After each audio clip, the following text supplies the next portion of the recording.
લોકો પર પોતાની છાપ બાહુબલી છે, અમે ડરાવીએ છીએ, ધમકાવીએ છીએ એવી વાત કરતા હોય તો એમને કહેજો કે 2027 સુધી જેટલું ડરાવવાનું એ ડરાવે, 2027 પછી વ્યાજ સહિતનો હિસાબ અમે કરવાના છે.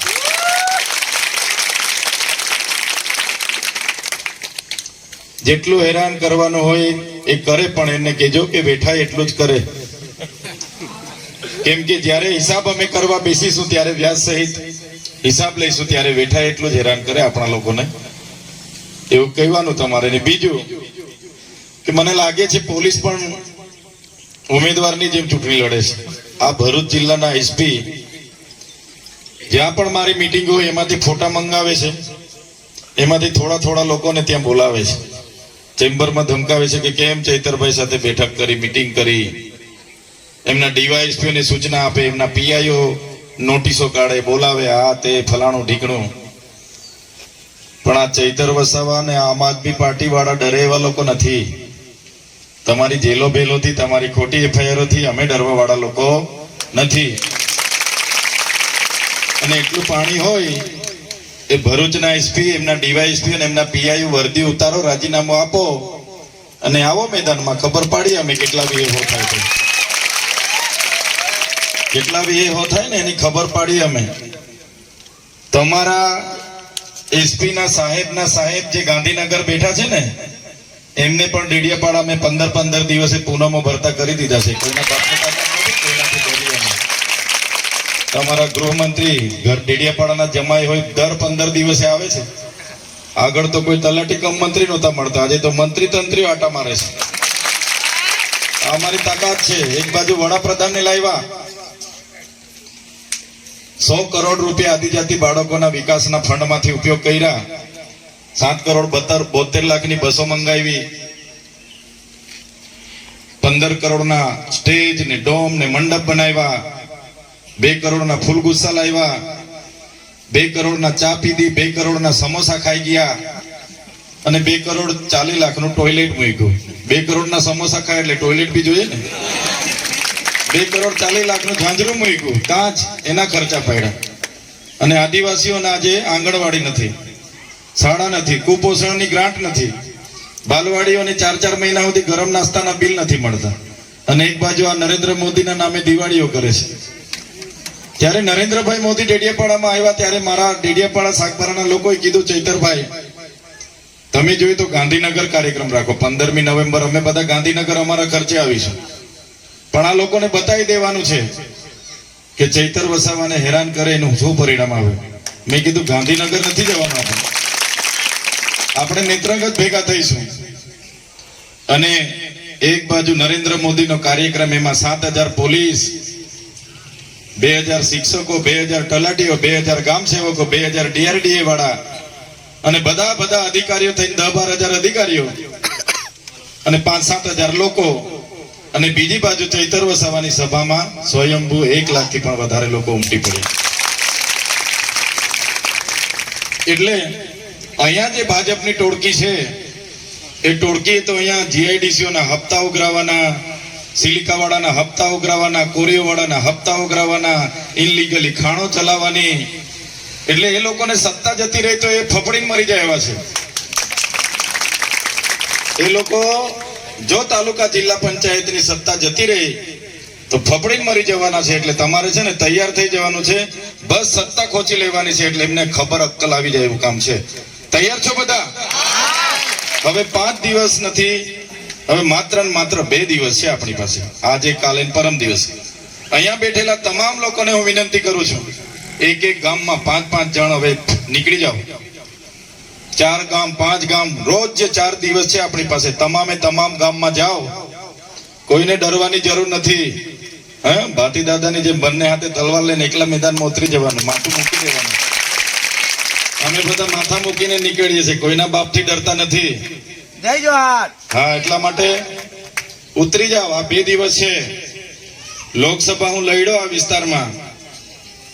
વિસ્તારમાં લોકસભા લડતો તો આ વિસ્તારની જનતાએ આ તમારા દીકરાને 1,07,000 માં થઈ પતા 1,07,000.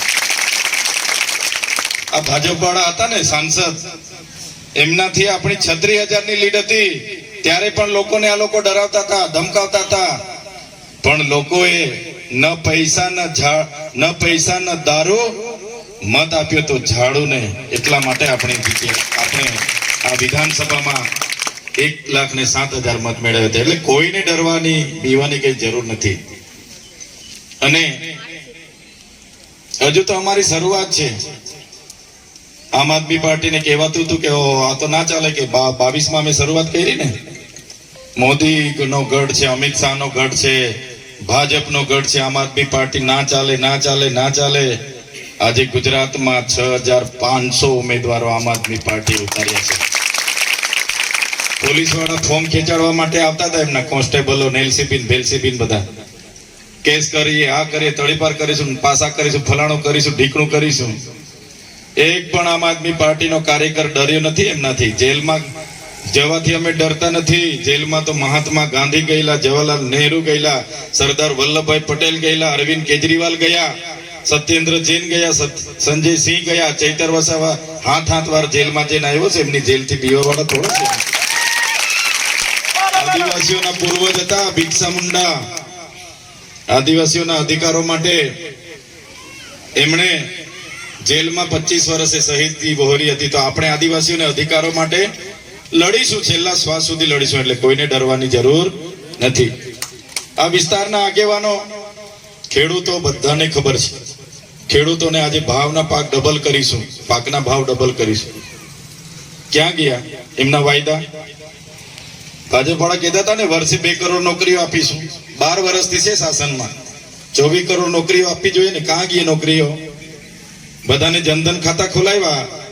આખા દેશમાં રેકોર્ડ બનાવ્યો કે અમે 80 કરોડ લોકોના ખાતા ખોલાવી દીધા છે. અને એમાં 500,000 રૂપિયા ડિપોઝિટ કરાવી. 15 લાખ રૂપિયા આવીશું. ભાઈ આવી ગયા તમારામાં? ખાતા ખોલાવે તો યાદ છે ને બધાને? ખાતા બધાને યાદ છે, ખોલી નાખ્યા તે, પણ એમાં કઈ હજુ આવ્યું નથી. કાળું ધન તો આપણા ઘરમાંથી બહેનોએ જયારે દવાખાને જવા માટે, છોકરાની ફી ભરવા માટે, કોઈ લગ્ન હોય ત્યાં જવા માટે સાનામાના 1,000-1,500 રૂપિયા, 2,000-5,000 મૂકી રાખ્યા હતા ઘરવાળાની ચોરી ચૂપેથી.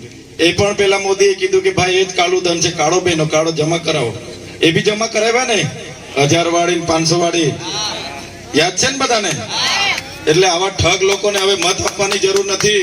અમે તમારા માટે બેઠા છે. એકવાર ઝાડુના બટન પર મત આપો અને આ લોકોની સત્તા હવે ખોતી લેવાનો સમય છે. એટલે હું તમને અપીલ કરવા આવ્યો છું. હમણે તો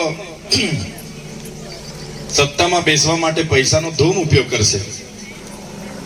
1,000-1,000, 2,000, 5,000.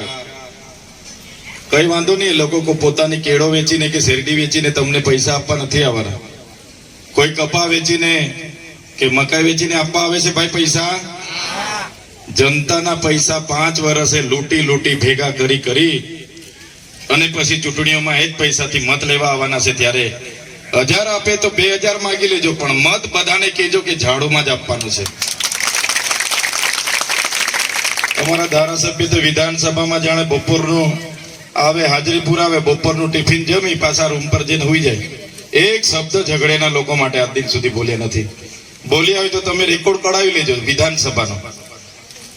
વિધાનસભાનો રેકોર્ડ કઢાવી લેજો. તમારા વિસ્તારના કામ માટે, તમારી રોજગારી માટે, સ્વાસ્થ્ય માટે, શિક્ષણ માટે કે કોઈ પણ સુવિધા માટે એક શબ્દ બોલ્યા હોય તો આપણે હમ ખાઈ જઈએ. એક શબ્દ બોલે ને આદા પાડીને બેહીને હાજરી પુરાઈને બપોરનું ટિફિન ખાઈને પાછા રૂમ પર જઈને હોઈ જવાનું. આ કઈ તમે પ્રતિનિધિ છો? જે જનતાએ ચૂંટ્યા છે એ જનતાને ન્યાય તો અપાવો. અહીંયા ડમલાઈમાં લિગ્નાઇટ પ્રોજેક્ટ આવી રહ્યો છે, એમના ગામોને ઉઠાડવાની વાત છે.